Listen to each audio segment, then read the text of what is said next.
I think this is the first time I've ever talked to someone on a podcast about it. Most people don't necessarily get that personal. And I appreciate it. And it's, I think, a really beautiful story. When I went into development, it was a completely different world. And the politics were insane. Did you ever question if the whole industry was for you at that point?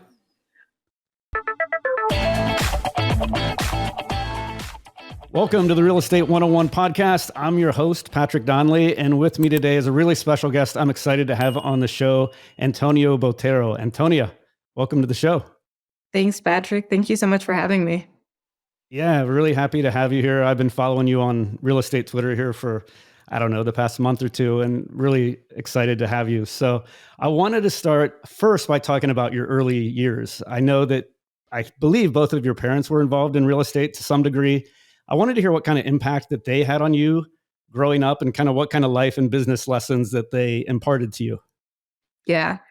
So, from when I was little, my parents were developers in Colombia, and a developer in Colombia at that time, like in the 80s and early 90s, it was a little bit different. There wasn't this sort of like developer general contractor divide. If you were a developer, you hired the trades directly.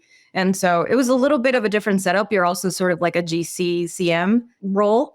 And so I just remember going to the job site and playing with sand and the smell of concrete and kind of that overall feeling of like making something out of nothing. My father's always done his own thing. Like he's never worked for anyone else. And my mother always stressed the importance of education. And so, when my parents grew up in Colombia, going to college was not something everyone did, but it was kind of beginning to matter. Like at that time, it was starting to be the thing, like, oh, you got to go to college. And so I kind of grew up with that mentality. My mom always sort of said, you got to study. And so that's kind of one of the things that really, she instilled in me.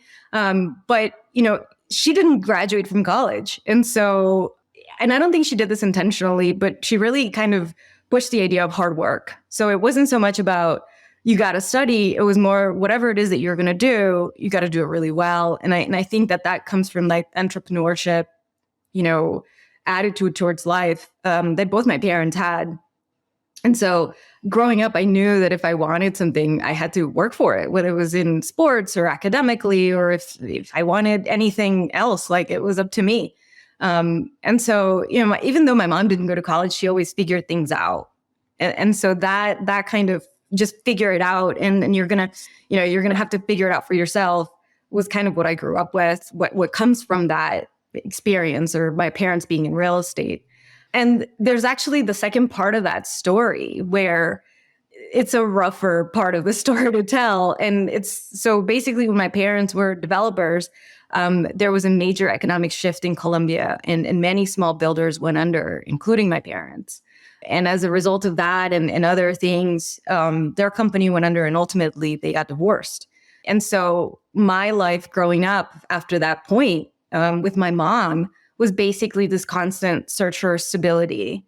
Because, a lot of the support system that she had sort of assumed she would have to raise me was different all of a sudden. And so that's there's kind of these different parts to that experience of my parents being developers where, the hard work, the entrepreneurship, the figure it out attitude also came with, if this goes south, this is what happens. And to experience that as a kid, it really does mark your life. And a lot of those feelings and sort of ideas from that time of, it explains a lot of the way that I approach business now, because I saw and I lived through the experience of my parents going under and then getting divorced. So that, obviously has shaped, my life and the way that I do the work. And in a lot of ways too, it really has cemented that the more I look back, the more I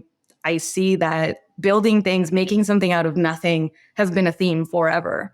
And to me, that's been really the way that I've approached finding that stability in my life and my family now. So it's a really cool way to sort of look back and make the connections.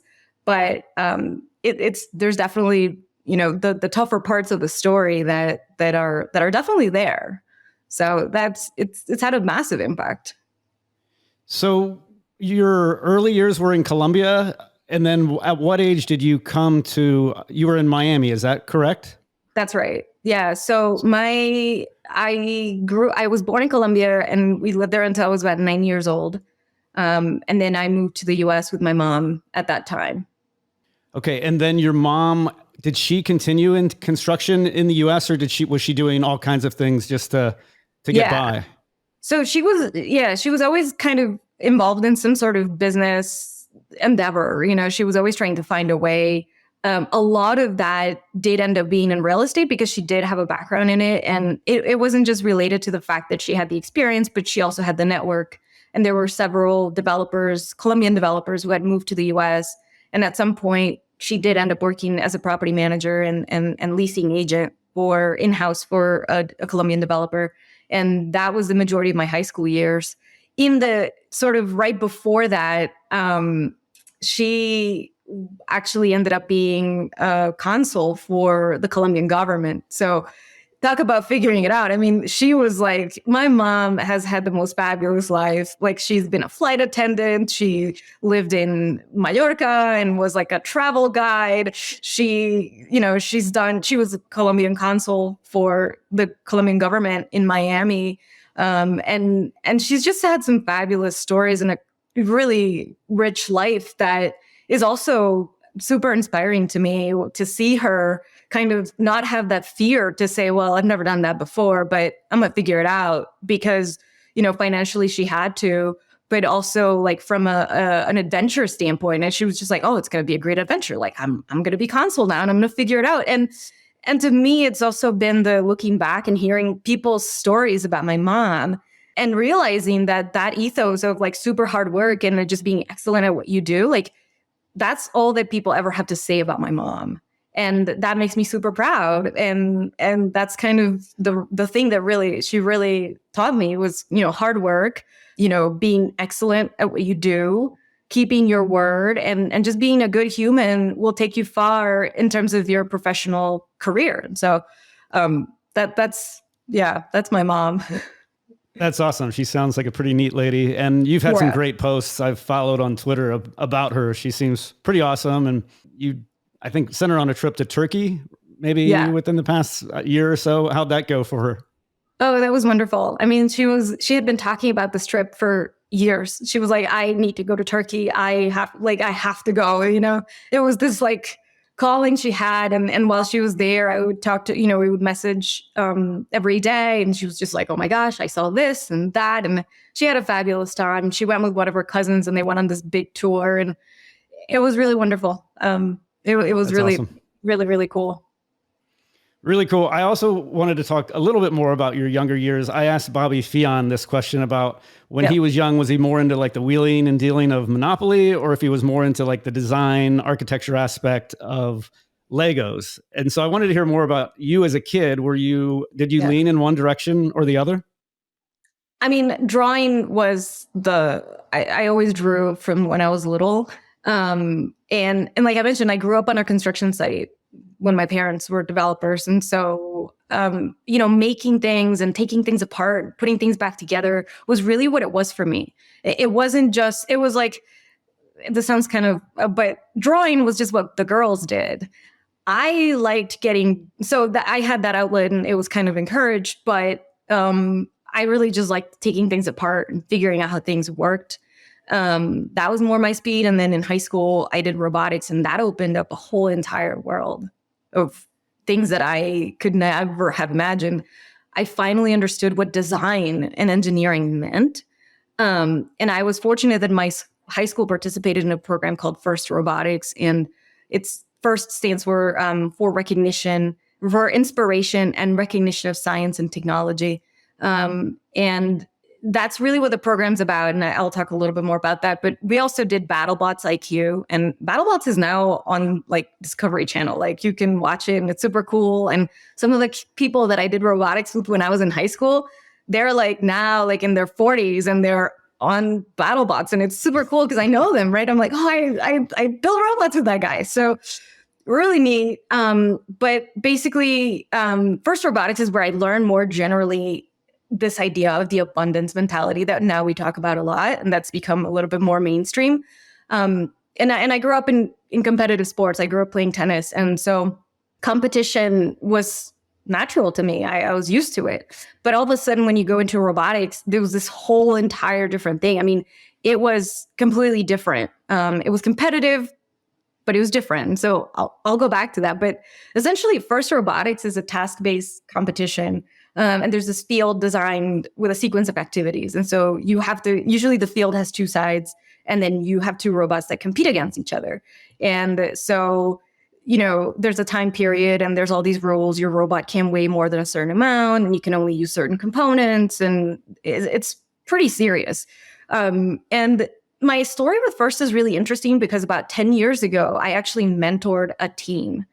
And so I got to see the program from a completely different perspective than I did when I was participating as a student.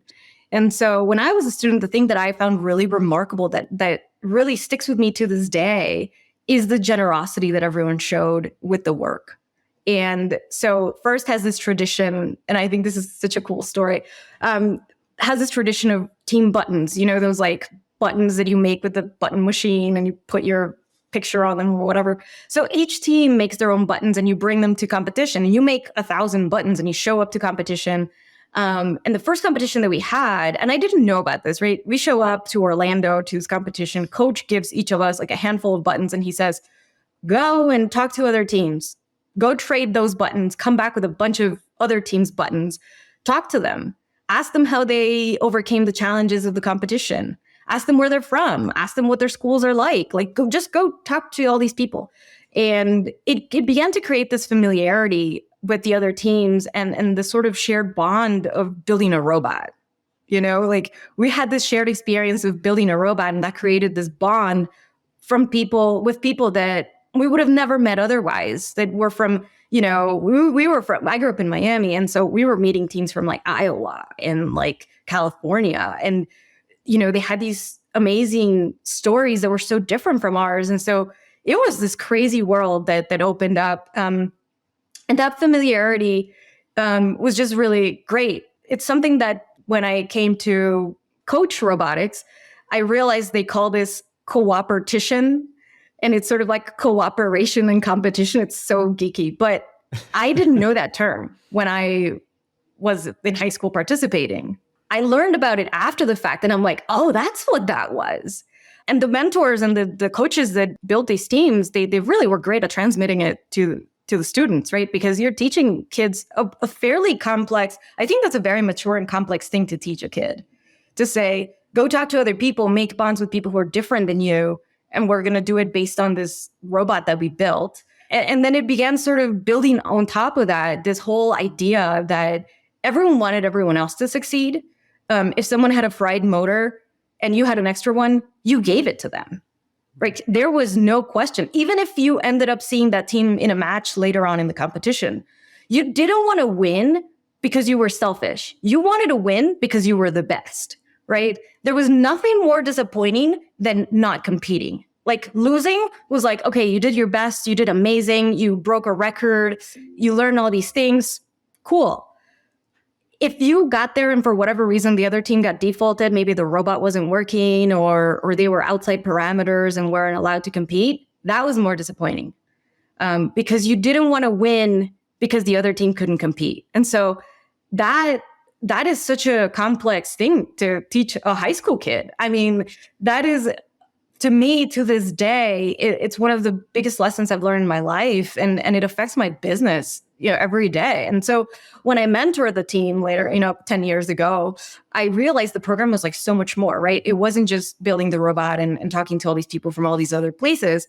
It's like running a business, the way that they give you the support. And so it's kind of, there's different departments, there's marketing. And so there's fundraising because you got to pay for all these trips and all these materials and stuff.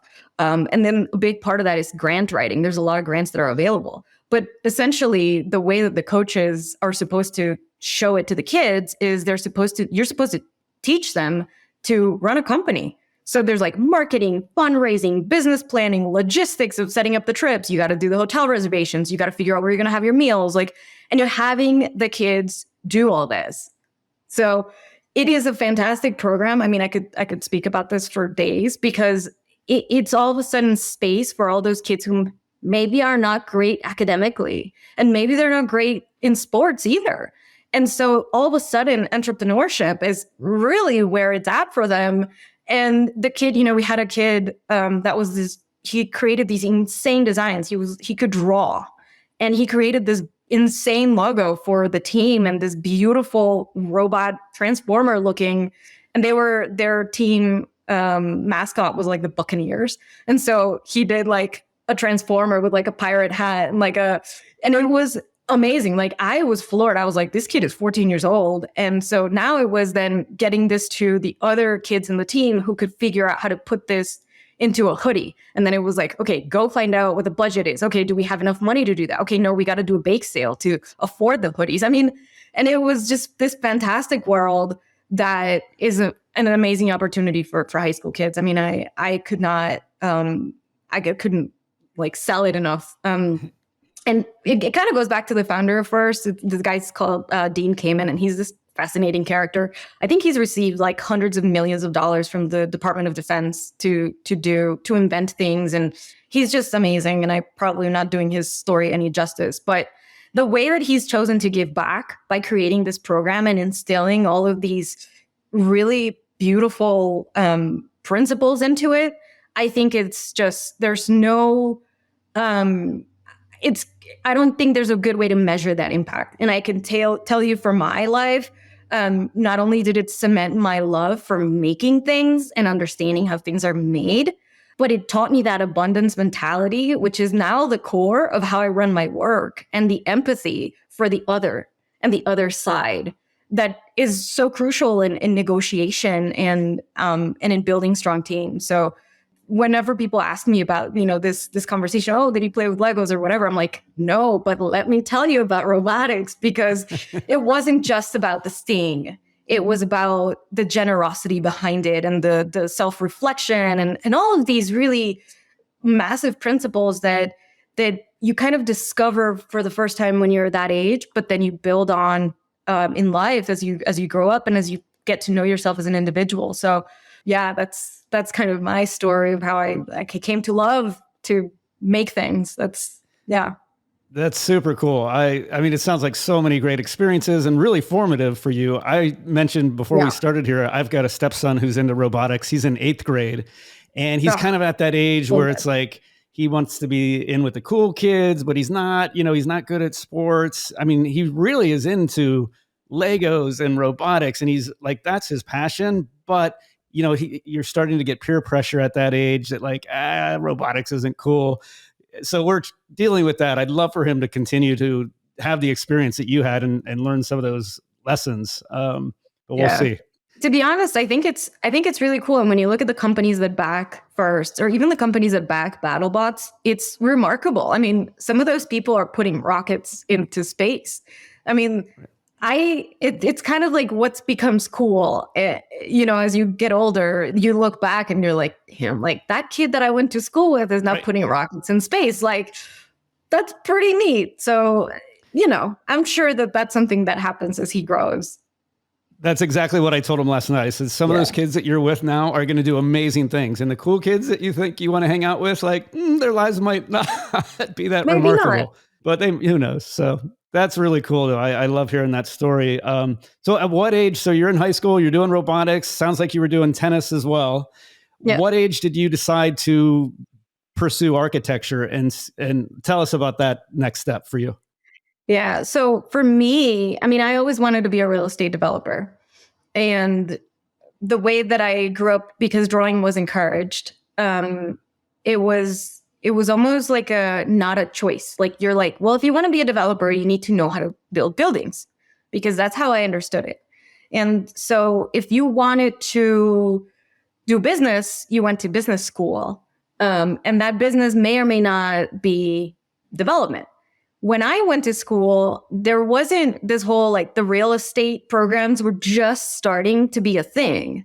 I think I remember the University of Miami started the real estate program when I was either a junior or a senior in my 5-year undergrad. So it wasn't like a choice so much. And so I said, well, if I want to go do this, I need to learn how to build buildings, and you learn how to build buildings in architecture school. That was just logical, which looking back, a lot of people will say, well, not necessarily, but that's the path that I had chosen. And it was a path that I was well suited for. I was really great academically. I could draw really well. And so it really just made sense from an aptitude standpoint to go to architecture school. My dad really wanted me to go to architecture school. And so when it came time to choose what to major in, I chose international relations. So, kids, right? Right.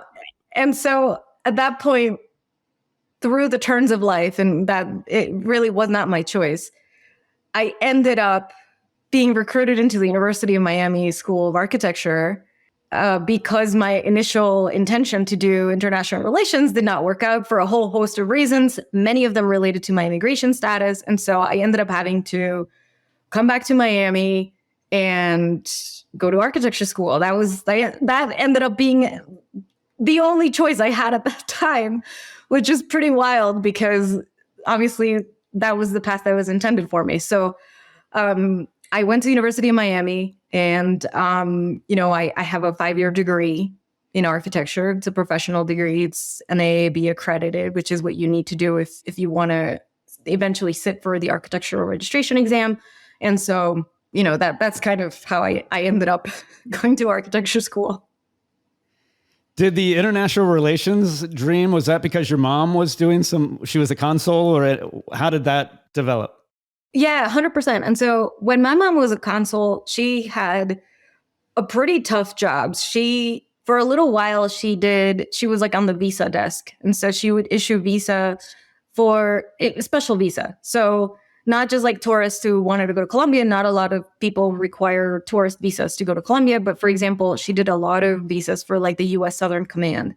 So there's a lot of U.S. military bases in Colombia. And so a lot of the military people who went in and out, they needed a special visa to be doing these specific military operations. And anyway, so my mom spent a ton of time there. And, all the stories of these like fantastic characters that she got to like issue visas for, right? Like these people had some crazy stories about all over the world. And so that was a little bit of it. And then the second part of her tenure at the consulate, she ended up being, whenever someone goes to prison in a foreign country, your government steps in and provides some consular assistance to ensure that your human rights are being honored. And so that was her job, which was in a really difficult time of the Colombia U.S. history, because that was in the early 2000s when the U.S. was extraditing all of the Colombian drug lords, and most of them are in federal prison in Florida. And so a lot of the work that my mom had to do would be to go and speak to these people who were, international drug lords, also crazy stories. And it was a mix of, are your human rights being honored? You're getting access to your lawyer, your process is following the law. And in addition to that, it was sort of letting them know that all of their possessions were being taken by the government back in Colombia. And so it was this complex sort of a lot of law and a lot of these international stories. And so, of course, that prompted my interest in saying, well, maybe there's more to life than making things and building buildings. Let me study some of that. And I think the idea of I had to take some anthropology classes and some like, I know they had this class called Arts of Africa, and it fulfilled one of those requirements to study international relations. And honestly, like it was amazing. Like the idea of like those, people who are different than you, and that empathy that it requires to kind of bridge that gap. And I've come to learn now that applies to anything you do in life. And so that to me at the time was very intriguing and very interesting. And I loved reading, and I loved Latin American literature. And there was this sort of, I wanted to kind of get back to not just being, in the US. For me, being a child of an immigrant, really, that grew up kind of here and there, you're not from here or from there. When I talk to my cousins in Colombia, they're like, "Oh my gosh, you're so American." And then when I talk to people here, they're like, "Oh my gosh, you're so exotic." And I'm like, "Well, Right.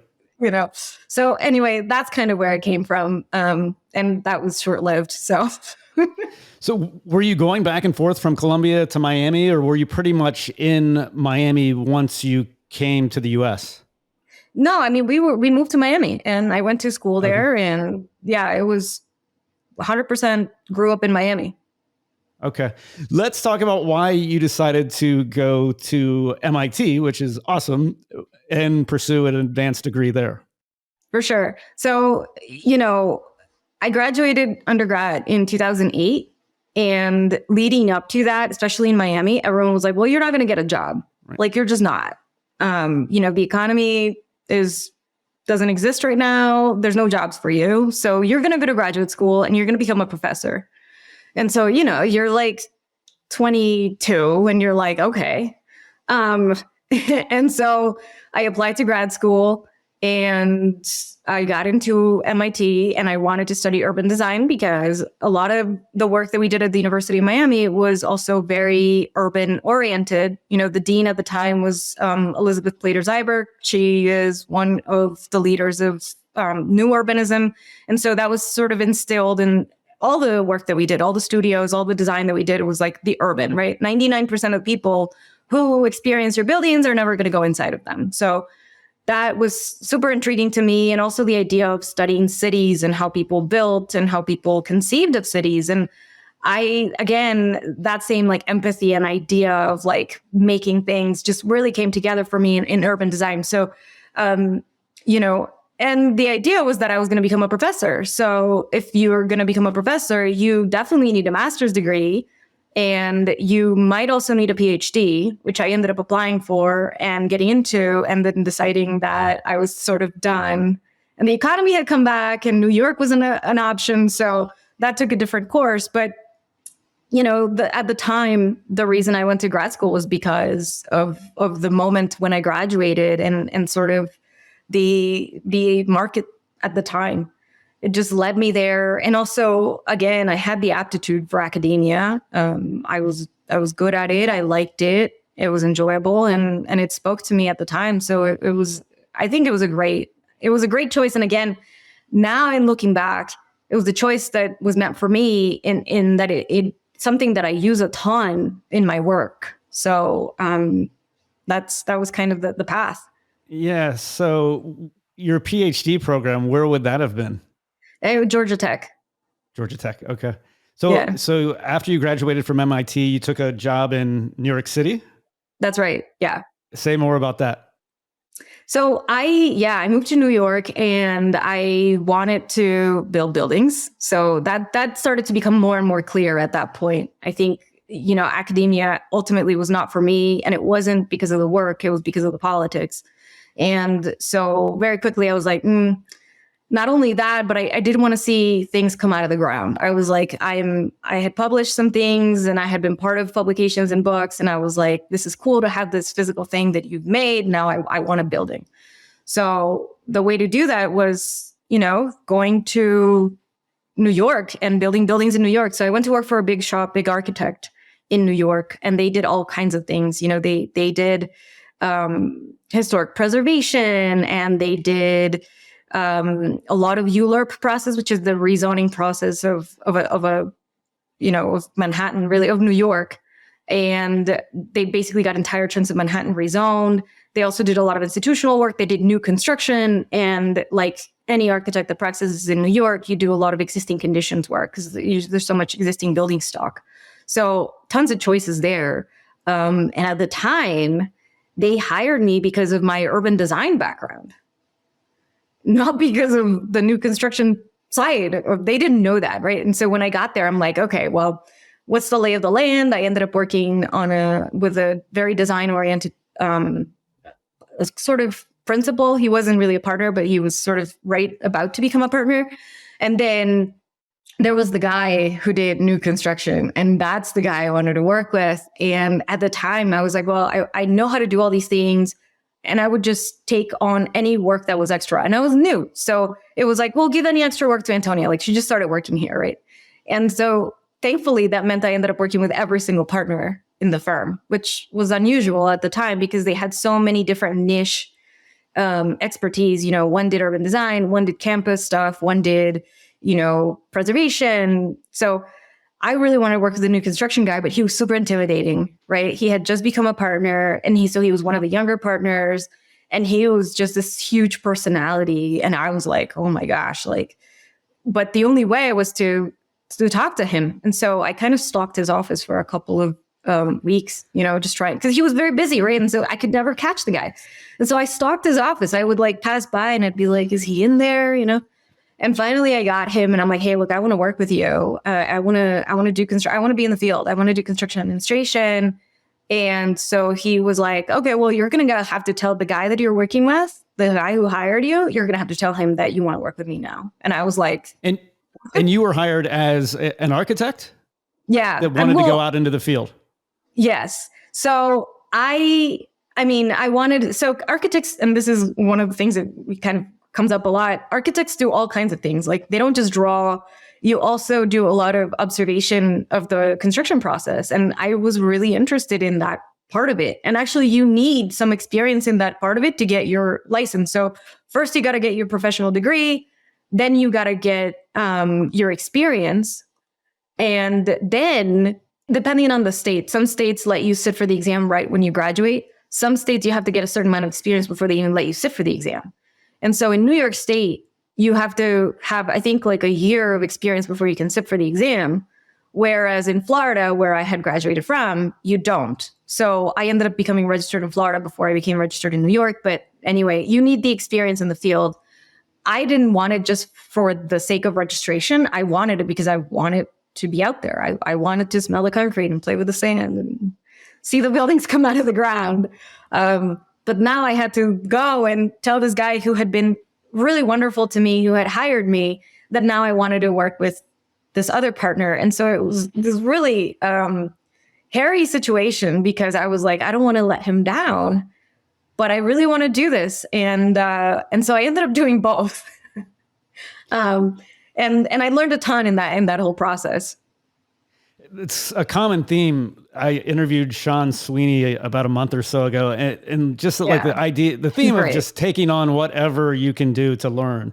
It's something that he did. It sounds like something that you did as well. Yeah. And so were you under two different department heads in a sense? Yeah. And at the time I was also working a little bit with one of the partners who did historic preservation, and he did a lot of institutional work. And at that time we were doing briefs for tax credit cases that had gone, that the IRS had contested. So people will go in and apply for tax credits based on the historical designation of their buildings. And the IRS, after additional review, came back and said, you don't get these tax credits. That's actually not how the zoning would work, or you wouldn't have been able to do that kind of building, so you don't deserve those tax credits. And in order to defend that, the IRS hired this firm. And so I was doing all kinds of stuff. I was doing, I was working on the whole East Side access for the Grand Central Terminal. I worked on that. I was working on the tax cases. I was working on a building that had a historic facade that we had to keep, but then we had to build a building behind it. I was working on a massive rezoning of Manhattan through a ULURP process. And then we followed with an RFP and we won. And I was working on the interior design for the public areas for the World Trade Center. And it was just like, and this was within a year. I mean, I worked on all these different projects in the span of a year. I was also working on new construction for 2 buildings in Manhattan. And so I was extremely fortunate because they were all very open to giving me the work, which they didn't have to do. I think the office at that time had maybe 50 people. And I think what happened is that time, it's 2012. So they had just started hiring again after the 2008 slowdown that everyone suffered. And so I was very new, and there weren't a ton of young people, to give all this extra work to. And so I was just very happy to work with all the different partners. Such a good experience. So So at what great. point did you go out into the field and what were you doing? Yeah. So at the time, it was so that building that about the historic facade that we had to keep, and then we had to build a building behind it. That building was super cool because, well, number one, the whole premise of it, right? You're keeping the facade, but you're building a building behind it. So we had to brace that facade, and it was really tough getting in there. The lot was a narrow Manhattan lot. You had neighbors on both sides. You were in a historic district. There was just so many complex aspects to it, but it was a small project, right? It was kind of like, it was manageable. So the partner in charge of construction, he was like, okay, well, we'll start you here where it's manageable, it's small enough, but it's still complex and interesting. And it was that was a great match. Like he knew exactly, he was very good at that. Were you the lead project manager or were you learning from somebody? No, I was basically handed off this project. It was, okay, it's been designed, it's been drawn, it's starting construction, you're up, go. Yeah. That's wild. Wild. Yeah. So talk more about that. Like, how were you, Yeah. I mean, were you teaching yourself? Was he like guiding you along the way? Did you have a bunch of interaction with him day to day Yeah. that was like, here's what you need to do next? Yeah. So it was a mix. So, I knew enough to ask questions, right? Yeah, I knew that there were things that I didn't know. And so there was a mix of things. There was, obviously you're sitting in an open studio where there's people around you. And at the time, I think a guy had just been hired, a more senior guy had been hired to do exclusively construction administration. And so I had a ton of questions about how to read drawings, like stuff like that. And he was so generous. I would be like, hey, Rafael, how do I do this? And he'd be like, look here and open this page and look in the specs. And this is why you refer to that. And that's a big chunk of it. The other part was, the principal, his name's Carlos Cardoso, and we're still friends. And he was like, look, you're going to make mistakes and that's fine. And he's like, and all you have to do is just own up to them right away. Come talk to me and we solve it. And that's it. He's like, you're going to screw this up. So yeah, he was like, and then he would sit there and he would give me these like, he would basically give me a master class in construction detailing. I mean, it was wild. Like he would sit with me, he's like, this is how waterproofing works. And he would just draw it in front of me and he'd be like, and this is how you think through this detail. It wasn't just about, this is the detail, go copy it and put it on paper. It was like, this is how you think about this. And so that was tremendous. And it was that mix. And then also the first time I had to review all the shop drawings that came in, and all of a sudden I had to do rebar shop drawings, which are really complex. And if you've never done them before, you're looking at these drawings and you're like, I have no clue what I'm looking at. And so I picked up the phone and I called the structural engineer. And again, also someone that I worked with many, many years following that. And she was wonderful. I was like, Heather, I don't know what I'm looking at. Is this a plan? Is this a section? What does this mean? I'm like, what am I checking this for? And she would just laugh and she'd be like, okay, let me explain this to you. And she would walk me through. And that's how I learned. And it was, it was this whole village and this generosity of people who, the guy who worked in the studio, like, he didn't have to take his time to teach me. Like, we didn't work together technically. He just kind of sat next to me, but we were on the same team. We worked for the same company. We were both in construction. He was like, let me show you. So that was really wonderful about that time too, in that I had all these people around me who were there. Did you feel like it was a sink or swim type of situation, or did you feel like they were going to do whatever they could to help you succeed in the project?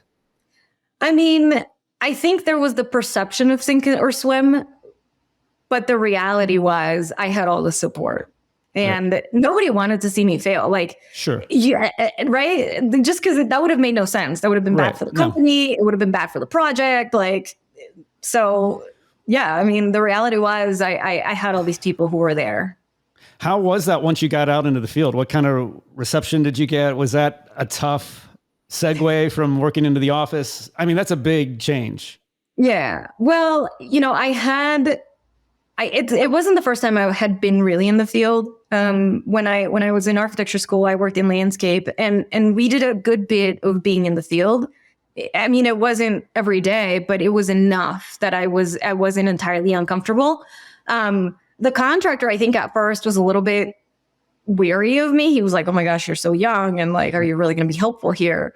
Very quickly, he realized that I was on his team too, and that I could help him come up with solutions to some challenges, because this was a really challenging project. And I was also very willing to work with him on different solutions. So, but one of the first times that we went out there, he did want to have a meeting on the scaffold outside the building in February.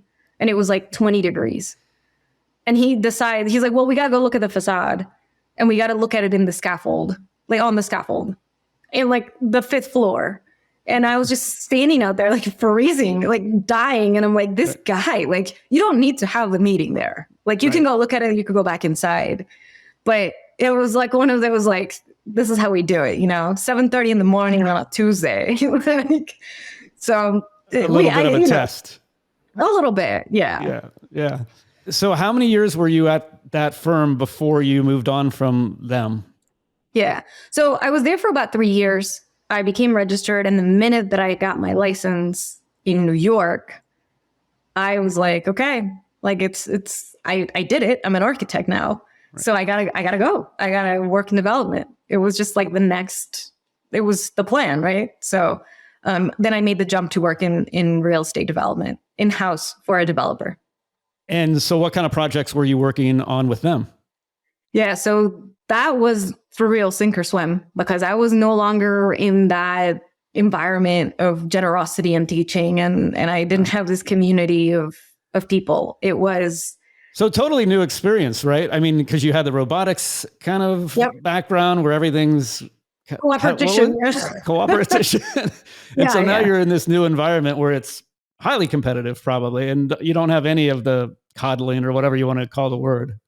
I mean, it was weird because also in architecture, there wasn't coddling, right? It was more like, well, you screwed this up, you go figure it out and come back to me when you have a solution. So there was a lot of that. Yeah. But it was okay, and it was part of the process. When I went into development, it was a completely different world, and it reminded me more of academia. It was, the politics were insane. And it was like, all of a sudden, all these feelings like were on the table, and not mine, right? It was like, the guy that I worked with, or my boss, the guy that I worked for, it was, that contractor and that other guy. And like, if you spoke to them in a certain way, they got offended. But if you were helpful, it was bad. If you were too helpful, that was also not good. And you were just like, and that, that was a lot. That was it's like a minefield to navigate. Absolutely. Yeah. Yeah. That was kind of the biggest shift there. And then kind of going back to real ownership, right? And so the realization that the only thing that I could do was own all of my decisions and do excellent work. Like, if people get their feelings hurt because you're competent, there's only so much you could do about that. Like, you're going to do the best that you can to move the project forward. You're going to put in all of the technical expertise that you have now in construction. You're going to do the best that you can, but there's only so much you could do in some of those situations. And that was like to me, that was the bigger learning experience too.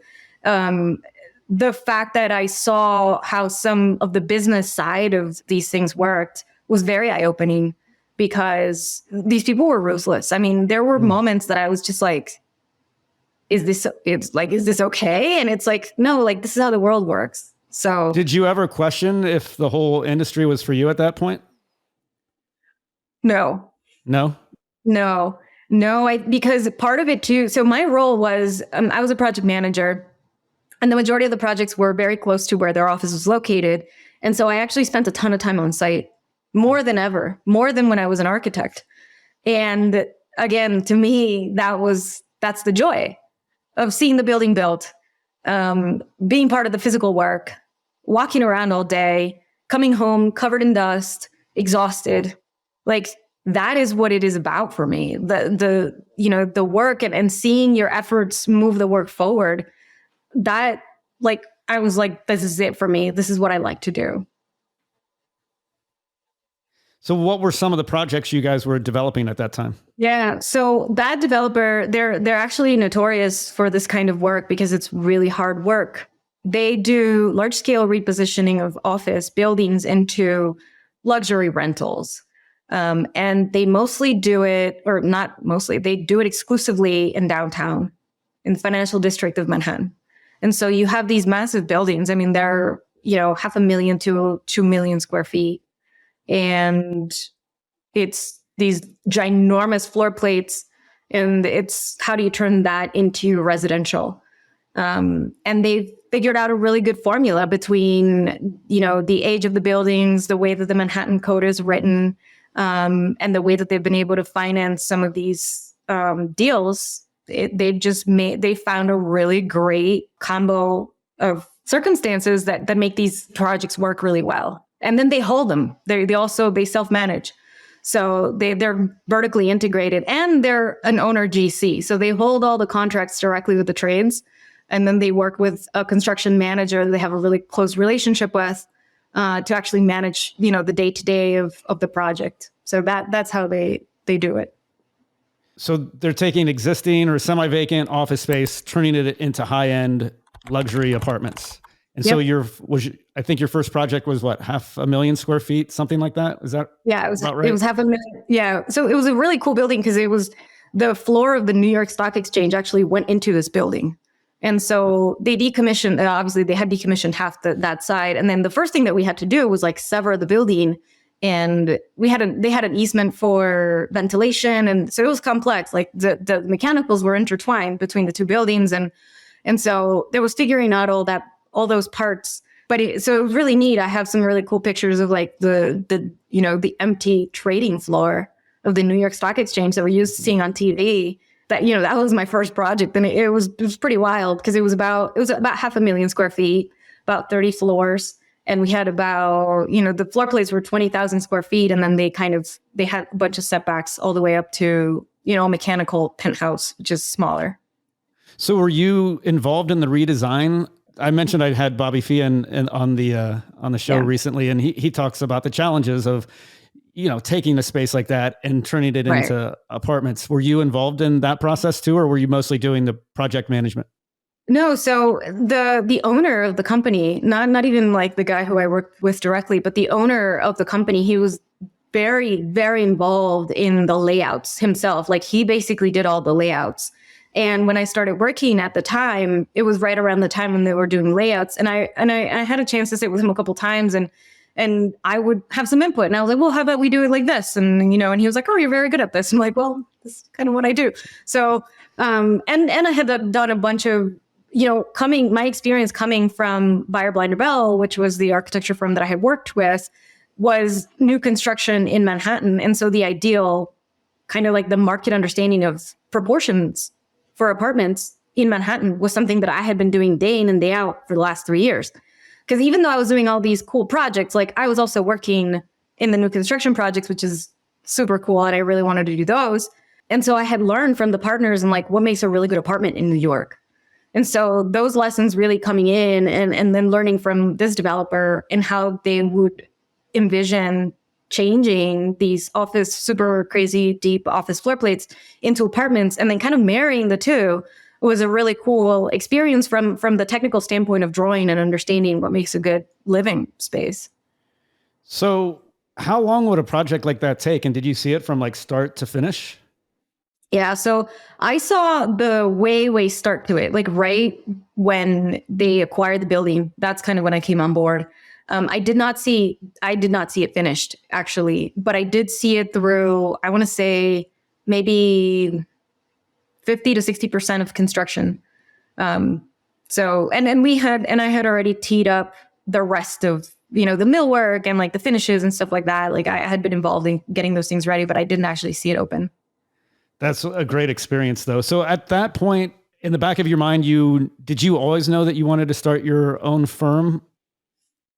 Yeah. So I think a lot of that, the contrast between coming from an environment where you were just going to do excellent work and we all wanted each other to do excellent work to going to the developer side, where all of a sudden there was a very different approach. That was, for me, the beginning of the thought to say, you don't have to run a place like this. You don't have to have this attitude. You don't have to put up with these things. I mean, when you're working at a big shop and you're doing these big projects, you have to put up with it because you have to build a building, period. So, it's not about being soft. It's like you do what you got to do. But for me, it was that first realization that there's a better way to approach the work, not just as a company, but as an individual, right? Like, I met a bunch of people who approached the work very differently, and they had a very different ethos in how they put work out into the world. And they did exceptional stuff. Don't get me wrong. It wasn't for me, though. So that was the beginning of that kind of like, I would do it differently. And the only way that, if you truly believe that, then go open up your own thing, right? So that was the start of it for me. So is that what you did after that firm? Did you go start the MAD project? Or was that kind of simultaneously while you were working there and you were starting the MAD project on the side? How did that unfold? I did. I think that first idea came up for me, and I kind of gave it as a birthday present to myself. I incorporated my company in 2017.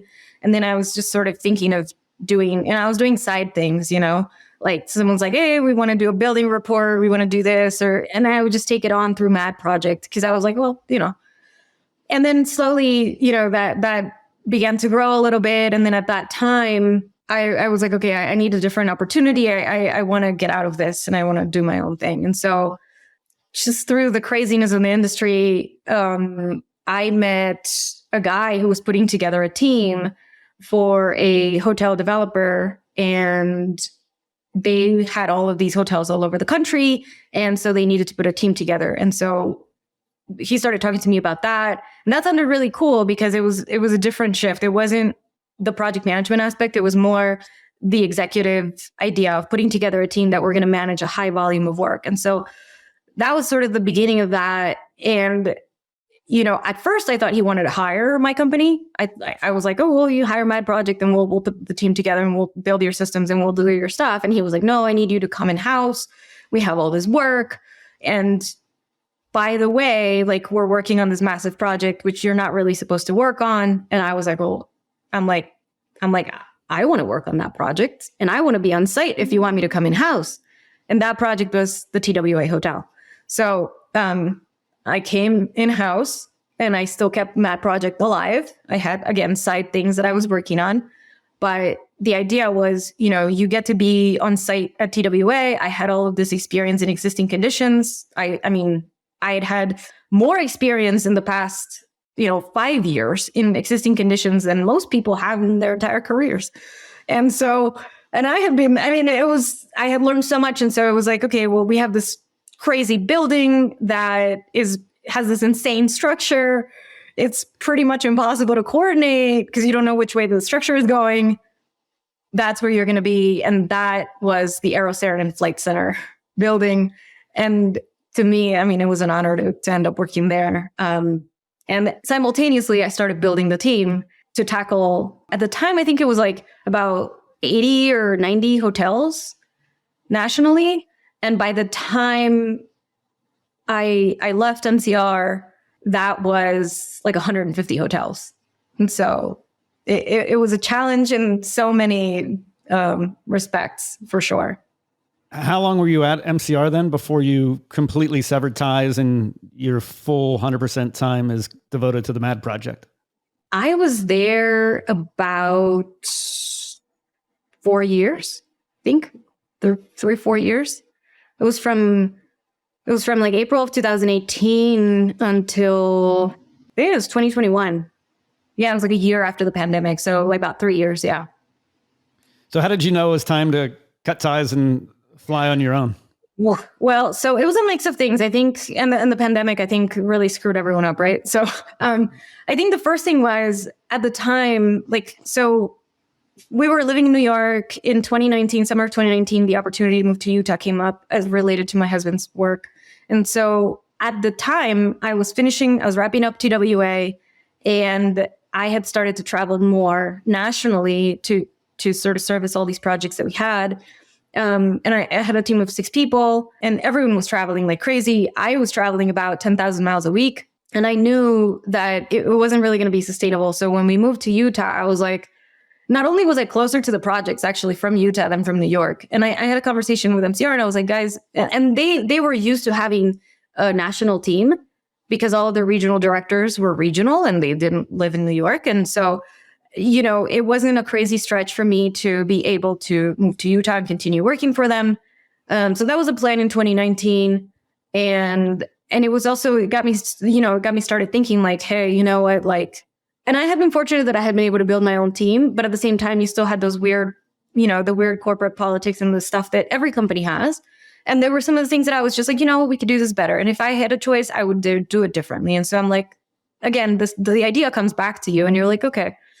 And so for me at the time, I was like, well, it means I'm probably going to slow down. I can ramp up my work. And then 2020, March of 2020 came around and COVID happened, and it was insane, especially for the hospitality industry. I mean, seeing how a lot of these hospitality companies were able to save their companies during that time was remarkable. Like you're, learning from the executives to see the work that they had to do.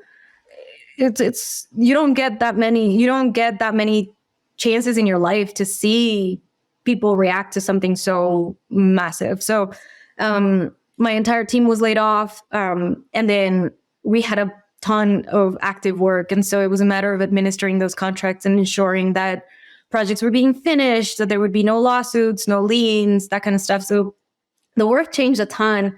And at the same time, I knew that even though I had slowly started to plan to leave, number one, I was going to have to stay longer than I was planning to.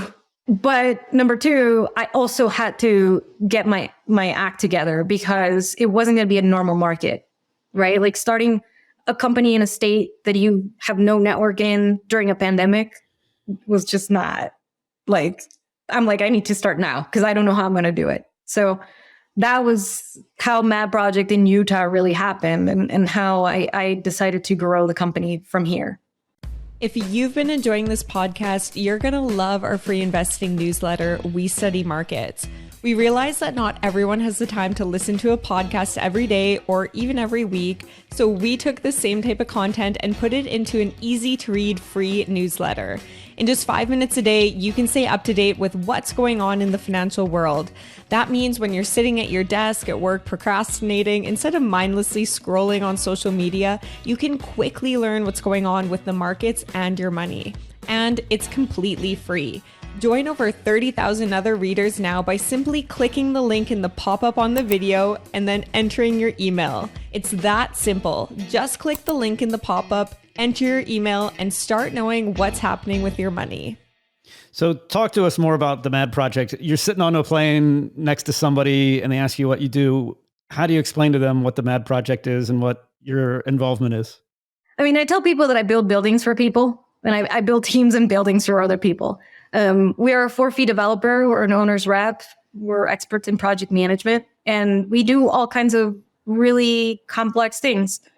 It was funny. I was on a podcast with Eric Anderton, and at the end, he's like, well, what does your company do? And I'm explaining it. And then I'm like, and then we do the really, the less terrifying stuff like ground up development. And I was, listening to that and I'm like, did I truly say that? Yeah, the ground up development work that we do is the less complex, less difficult stuff that we're involved in. We work with a lot of family offices where there is, not only the complexity of the work itself, but the complexity of the relationships of the family.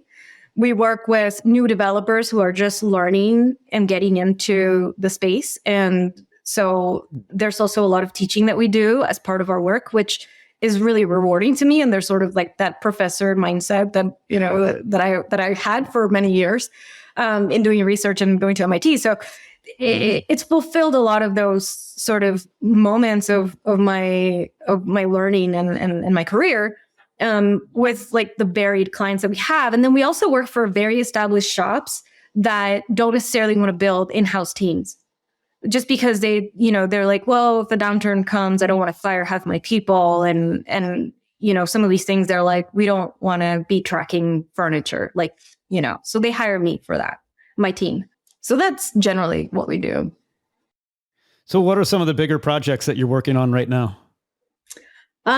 So I'll speak very generally, because again, some of this work is family office work, and it's a little bit, I can't really share like too many details, but very generally, we're doing a fairly complex renovation in Florida for, again, family office. And it's not a historically designated building, but it's a building from the 1950s. It's this beautiful building, and they do ultra high-end apartments. So you're doing like condo finishes on apartments, and they get very handsome rents for their building. It's a gorgeous setting. Like the whole thing is beautiful, but it's very complex because the jurisdiction where they're in does not let us renovate the whole building at the same time. We have to do it in phases. And so this is going to be multiple years of renovation. And I think it's the highest dollar value renovation I've ever worked in, where you still have an open building. So don't count the repositioning projects and stuff, because those are 100 million, multiple hundreds of millions of dollars.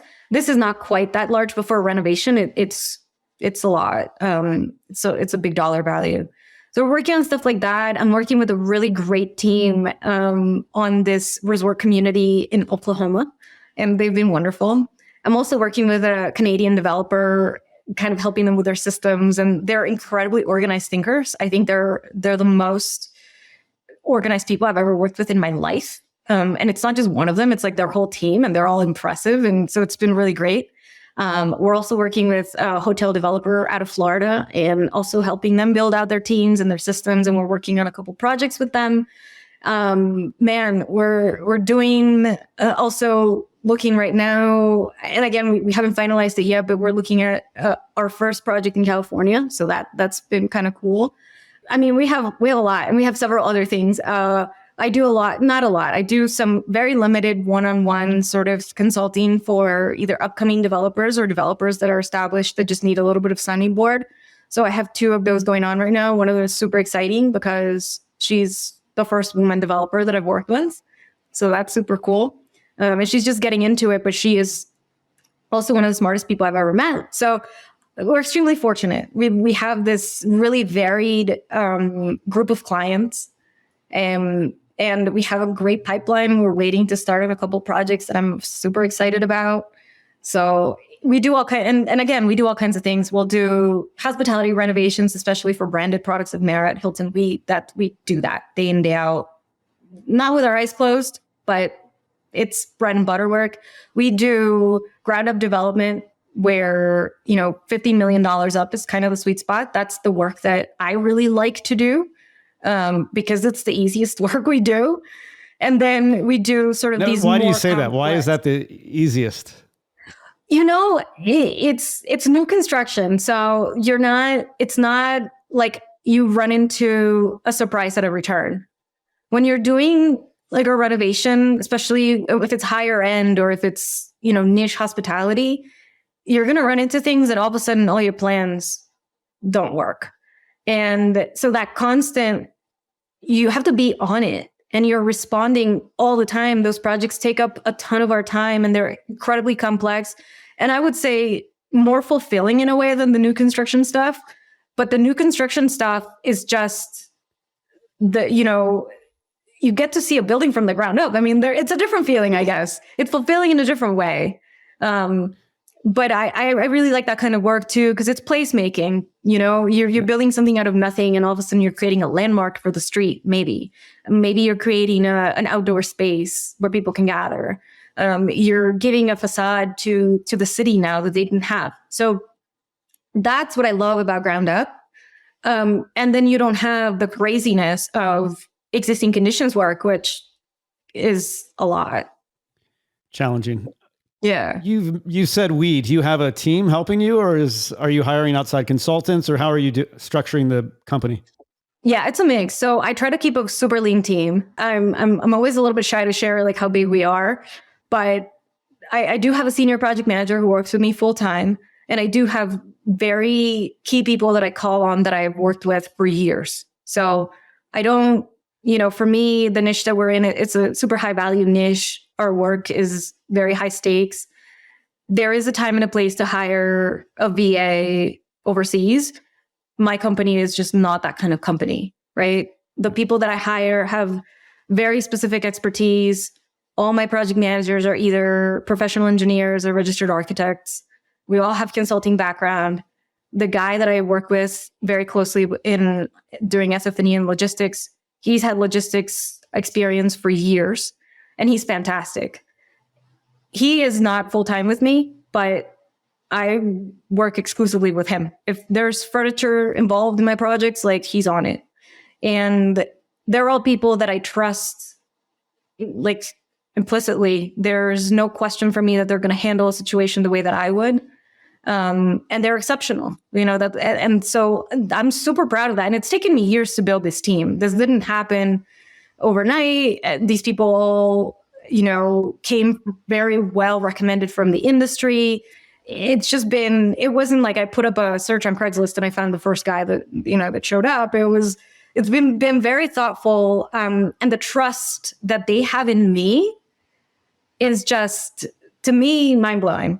Like, the fact that these people believe in me this much to be part of what I've built, there's just no words for it. To me, it's almost like bigger than building the buildings, to be honest with you. And that's been a wonderful lesson from having my own shop. That's awesome. And I wanted to hear also, you're in Park City, you said, and we talked before the podcast started, you're managing your own house right now. You're building your house and presumably serving as the project manager. I've seen a lot of photos on Twitter. Talk to us about that project. Has that been a lot of fun for you? Yeah, it's been a lot of fun, and it's been really crazy because, so my husband is also in our industry, and he also has a really big job. So we're both very busy in our own professional lives. For some reason, for good reason, and I can get into that, but we basically decided that I would be the architect of record. So I became registered in the state of Utah. I designed our plans. I actually had one of these project managers that's worked with me before. She's wonderful. She's a registered architect as well. She helped me with the drawings, so I didn't completely do them by myself. And then she and her husband are doing a lot of the interior design for us, which is really great because they have amazing taste. So anyway, I'm the registered architect. I'm the architect of record for the project. I'm also the back office construction manager, and my husband is essentially the front office GC bag guy. He comes and he pays people on Fridays, and we're building the house ourselves. And let me tell you, there's a reason why you need full teams to do these projects. It has been more work than I thought, which is crazy because I think I should have had a better expectation of how much work it was supposed to be. I haven't done a house from start to finish in every single role before. And I don't even know that too many people do that, for good reason. But it has been really wonderful. It's been very rewarding, and it's been really cool. And then the really neat thing too is to see the kind of professional team that my husband and we make a really great team. We have very similar professional values in the way that we treat our teams. He has his own team, and they're working on massive stuff. And so the way we approach the work, the pride we take in our work has just really come out. And so that's been really cool. Is this the first big project that you and your husband have done together? Yes and no. So we actually met at work, working on a project together. Okay. And so, but that was very brief because the minute that it was clear that we liked each other, it was also the moment, it coincided with the moment when I was going out of architecture and going into real estate development. And it was great timing because, it wouldn't have worked as well as it did otherwise. But this is, I think, the first time where we really get into every single detail of it. To be honest, I don't think I've ever worked with anybody on a project to this depth. Because we're in charge of, the loan, and we're in charge of that. And I'm also in charge of the architecture and the design and selecting every finish. And then, he's managing all the subcontractors, but I'm also very involved because all the drawings and shop drawings and all the stuff that we need to do, I'm the one creating them for them as if I was the construction manager. And so it's been an incredibly involved project.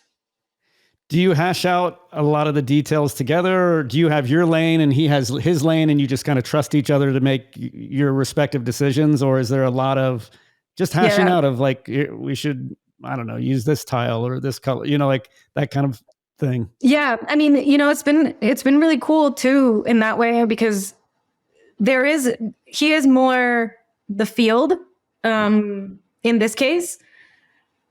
And I'm more, I'm the architect. And so I'm the one with like the crazier ideas. I'm the one that's always like pushing and pushing. Like, I want the railing to look like this. And he's like, you are insane. And I'm like, well, but this is how I want to do it. Like, I actually know the technical, like, I'm going to fasten it this way. And I know, and I have to coordinate it with this material. And like, I know all these things too. And so what I really like about that is that it requires that you present your ideas to an equally proficient professional, right? And so now I'm having to justify how I'm thinking through things to someone who knows really well how to build. And so it's been really neat in that the thought process has to be super clear. And what I like about it is that when our ideas get put into the house, they're fully baked. Like, there is no, like, we don't get to the house and all of a sudden realize that we have an issue, because we have each other to vet them. And we pick each other's ideas apart. Like, don't get me wrong. Like, there isn't like that's great. Like, there's like, no, I don't think that's going to work. And this is why. And then it's like, oh yeah, you're right. Like, let's do it this way instead. There are some moments where there's more like his lane and my lane, and we have very different styles. Like, I'm a planner. Like, I'm like, I need to have everything figured out. And he's more like by the seat of his pants. He's like, well, I'll just go in the field and I'll figure it out. And sometimes I'm like, no. I'm like, because if you get this wrong, then we can't have that detail. And now the windows are going to look right, And so it's made both of us stretch in that way. And to be honest with you, I think it's also been a really great test of our relationship, and not in like a bad way, but it's sort of like we have that mutual respect where we can disagree on something and we can work through it. And there's no like, I'm going to leave you, or like, you don't, it doesn't escalate to like the personal offense. And so I've been surprised at that, because a lot of architects I know, one architect I know was like, well, we had to hire another architect to do our house because he and his wife are architects. And he was like, it was not going to happen. Like, we were going to end up divorced. Like, he was like, it was so bad. And then I've also had a lot of people in construction, when we tell them, oh, I'm the architect of record and we're building the house, they'll say, well, why are you doing this to yourself? So there's been a lot there. And I think that definitely not for the faint of heart. Definitely not something to do if you're not extremely proficient at like all the different aspects of it.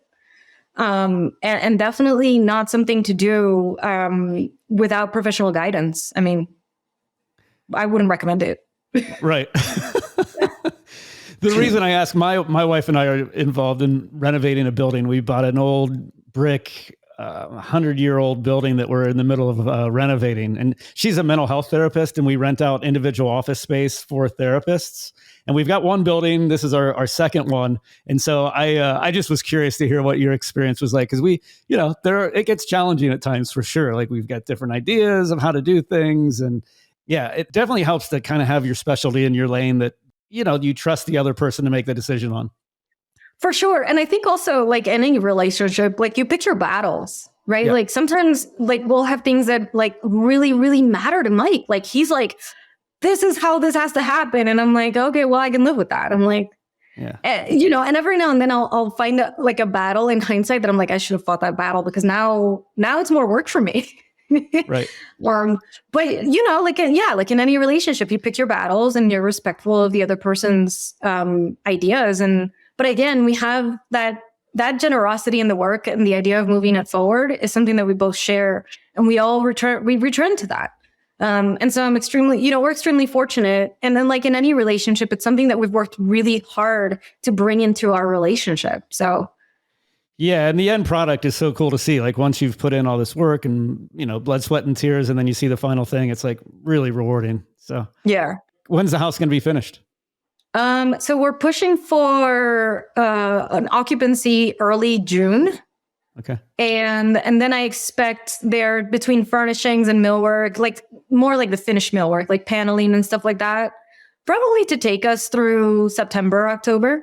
Okay. But we're going to be living in the house by the middle of June. That's awesome. Yeah. I wanted to talk a little bit. You're working with the GC, correct? I presume. No, so we are working with a local GC, but he's a friend, and we're actually doing all the work. But we're working, like, we have a really neat relationship with them. They have great resources. They're local, which that has been a big part of it. It's his license, but we're doing all the project management. So he comes around like maybe once a month or every 6 weeks, and he's like, "How are you kids doing? Like, you're still alive. You haven't killed each other." Like, so, but he's not, and he has some great connections, which have been obviously necessary for trades locally. So, but we're doing all the work. That's awesome. I wanted to talk a little bit about Twitter and the role that Twitter's played for you, the growth that it's had for you in your business. Talk to us a little bit about your experience with it. You were sharing with me you're a little hesitant to share. Maybe you're a little more introverted or private by nature. Talk to us about Twitter and some of your learnings from your involvement on there. For sure. So, it was kind of going back to the idea that I started MADDPROJECT in Utah in the middle of 2020, which I had no network in Utah. There was nobody outside in Utah or anywhere in the country.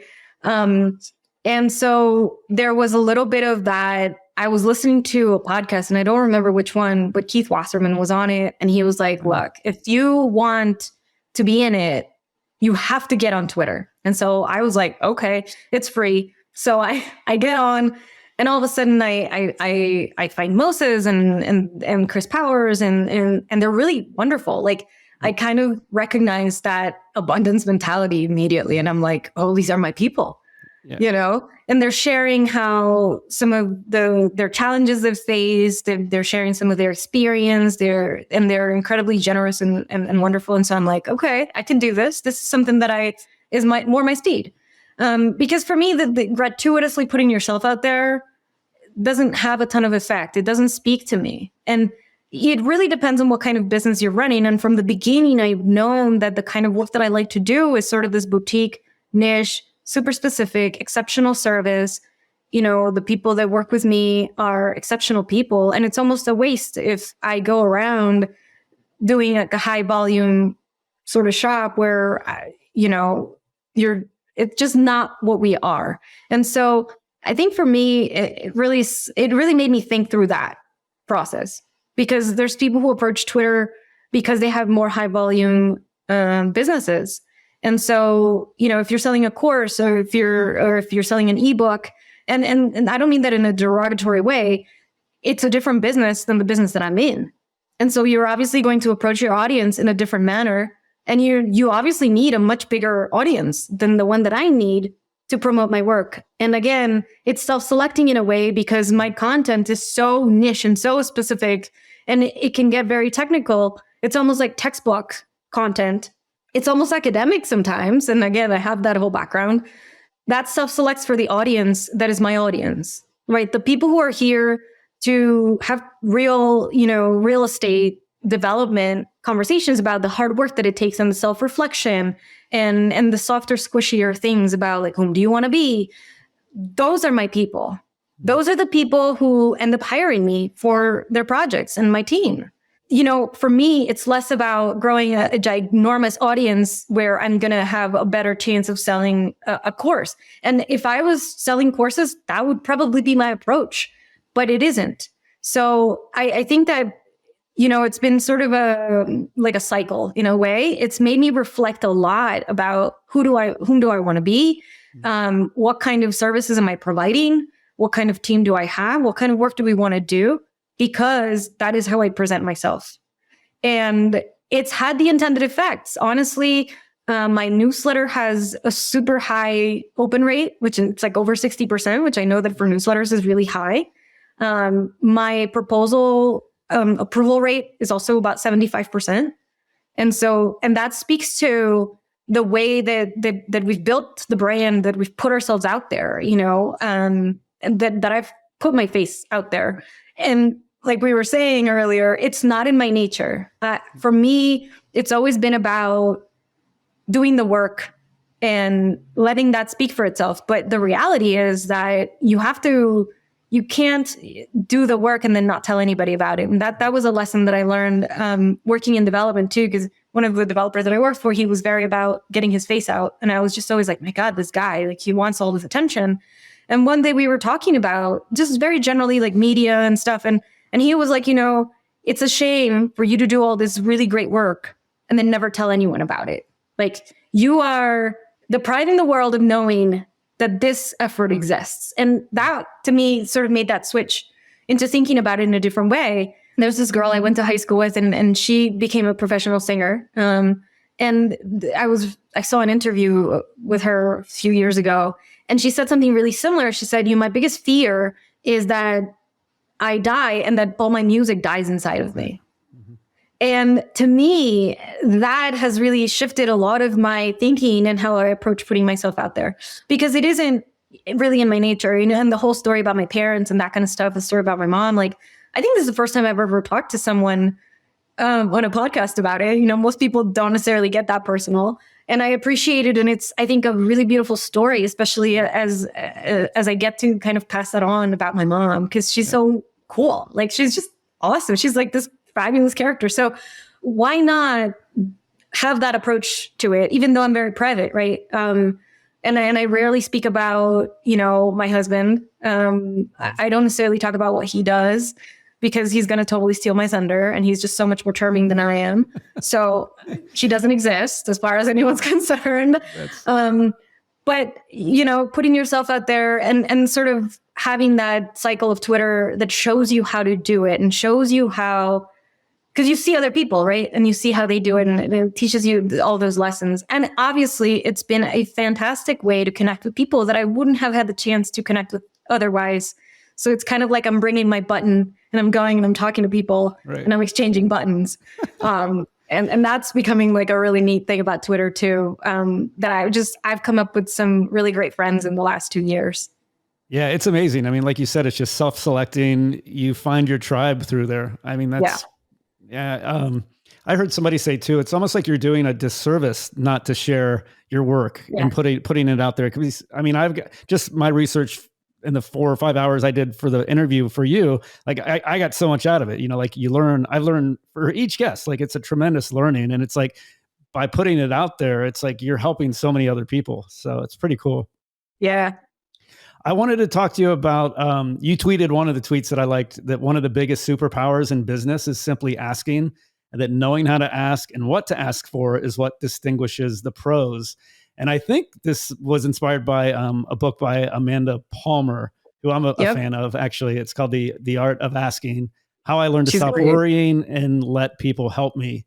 Talk to me about that book, how it's inspired you, and a little bit about The Art of Asking.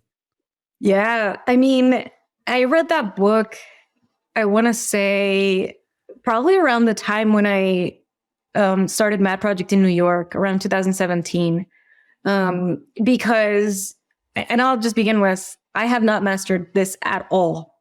Like, the idea of it, I get, and I'm still not very good at asking. I think one of the things is that resilience that I learned from my mother made me very self-sufficient.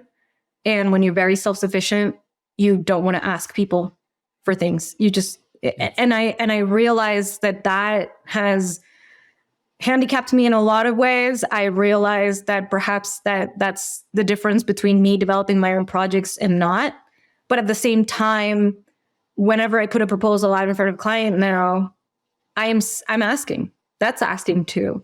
Mm-hmm. And so I'm getting better at it, but I'm not quite where I want to be in terms of the comfort that I get. So about 2 years ago, with someone that I met on Twitter, we put together a pretty cool deal, and we were in really serious negotiations to get this deal done.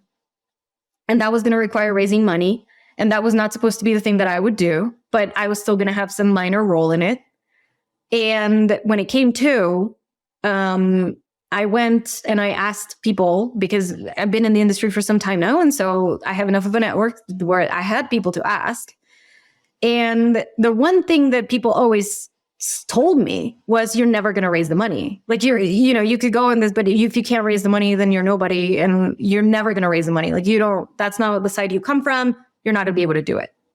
At the same time that we slowly lost the deal because we couldn't get to the negotiation where the deal was awarded to us, I went out and I raised the money. I actually raised the money.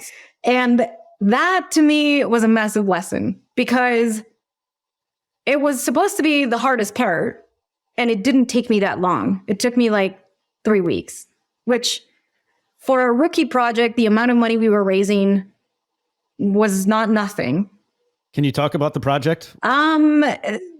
No, not that's all a right. ton. I mean, let's just say another developer got it and they took it in an insane direction. It's here in Utah, and they created this really crazy lifestyle resort plan, and I'm very curious to see how that's gonna play out. But basically, I did the thing that I wasn't supposed to be able to do. And out of all the things that came around it, it was the thing that I had the least experience in. And it was the thing that was actually easiest. And to this day, I still remember that. And I'm still terrified of raising money for also a bunch of historical, personal reasons. But, that to me was reinforcing that lesson of that you just got to ask, especially because I'm at a point in my career where I've built enough of a reputation. There's enough people in the industry who know me that I do have people who are like, the minute that you decide to build something, I'm going to give you money because I know that you can execute. And I have that trust, and it's taken me years to build. And so turning around and honoring that and asking, I'm still putting that together. But I love that book. I think everybody should read it.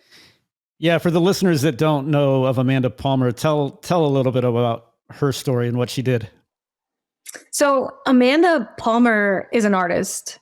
And she basically, I think she was broke, and she was like, well, I don't really know how I'm going to make any money. And so she decided to be like a live statue. And she would set herself up in like Harvard Square, and she would give people she would just stand there for like hours, right? And then and then people would kind of come up to her, and then she would kind of move. And then she would give people like a flower, or she would do something, and then people would give her money for it. And it's her whole story of getting over that whole block of asking as well. Which when you're an artist, that's basically what you're doing all the time. Essentially, if you own a shop, anything that you do in life is going to require asking.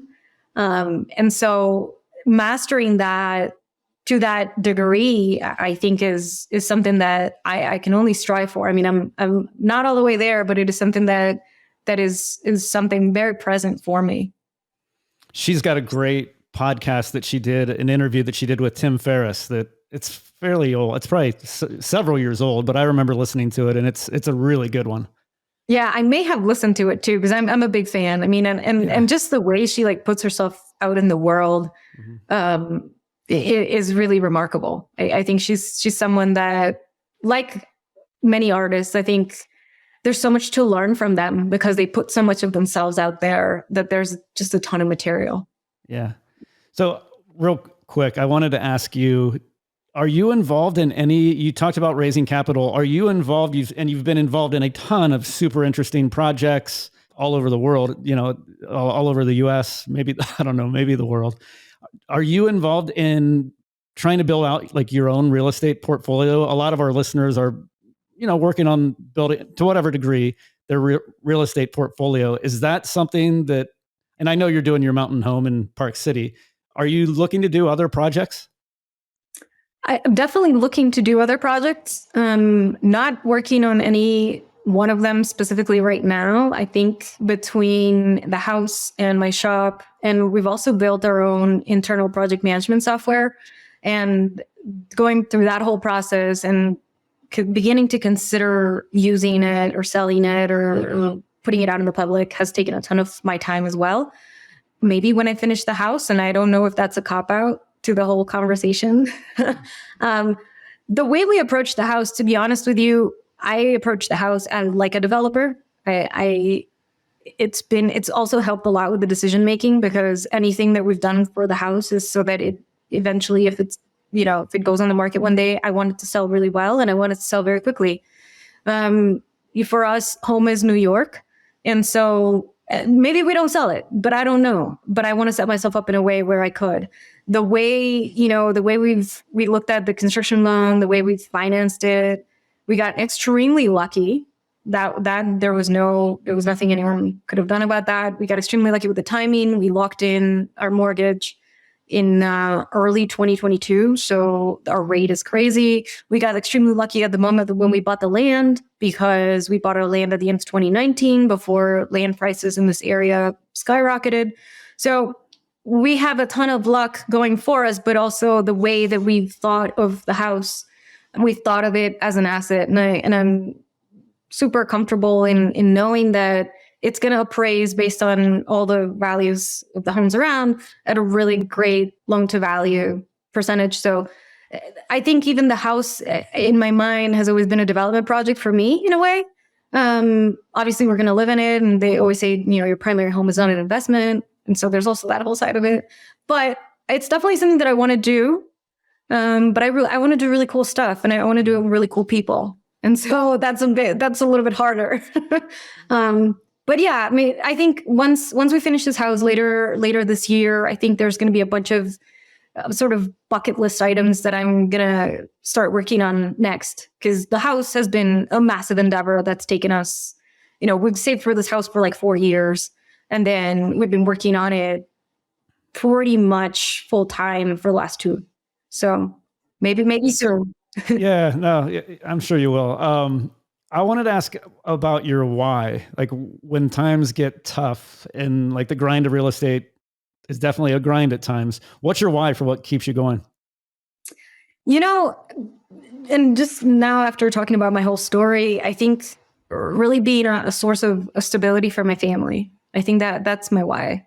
And I think that just the history with my parents and sort of, with my mom, it's really important for me, not only financially, but emotionally too. And sort of being that kind of, reference point. I think that it really is my why. And it doesn't only extend to the financial aspect of the work, but also the way that I do the work and my reputation, because just the same way that I love it when I hear the stories of other people talking about my mom and how wonderful she was to them, or how she helped them in some way. And my mom's always been helping other people somehow, however she could. And so whenever I hear those things, it's kind of like, she's referential to me in that way, and for me, like, ever since I've been like about 25 years old, I've been supporting my mom. And so that's also brought that kind of responsibility and understanding, like as an immigrant too, and seeing my mom work so hard, that responsibility of you need to study, you need to be really good at school, you need to really do things well because the family is on you. It's almost like a rite of passage, right? Like you almost have that sit down. I mean, it's not really a sit down. It's something that happens sort of organically in your late teens, where you're like, you understand the gravity of, like, if you screw this up, it's bad for everyone. And so, yeah, to really be that source of stability for my family, both as a person of integrity, but also, financially, is super important. Yeah, that's amazing. So I really appreciate you sharing all of this, Antonia, like the more personal stuff I really like. Yeah. And thank you for your generosity with your time and just sharing yourself and the knowledge that you have. So for our listeners that want to reach out to you or learn more about you, you mentioned your newsletter. Yep. What are some ways that they can get in touch with you, maybe sign up for the newsletter, things like that? Yeah. So my website, you can sign up for my newsletter at the bottom of my homepage. And you can reach me on Twitter. I'm fairly easy to find. If you send me a thoughtful message, I will respond. Yeah. In fact, the way we connected was like you did that Amanda Palmer, The Art of the Asking. And I think at that point I was like, will you come on the podcast? That was my ask. So, yeah, no, that's great. Yeah, it was, and I think I've posted about her book like a few years ago. So yeah, that's very cool. Yeah, very cool. So thank you so much. I really appreciate it. And I'd love to have you. There's 100 more questions that I have that maybe some other time we could do it and have you back on the show. I'd love to. Yeah, no, this was really great. Thank you for tuning in to today's episode of Millennial Investing. If you enjoyed today's episode, we would really appreciate it if you subscribe to the podcast feed using the link here on the screen. This really helps support the show so that we can continue to provide this content to you for free. We appreciate you being listeners, and I hope to see you again next time. The real trick is finding places where you can instigate value creation, but then also being in the position to benefit from it. If you take the existing buildings and say, okay, how can we, improve these? That's where the good stuff comes from.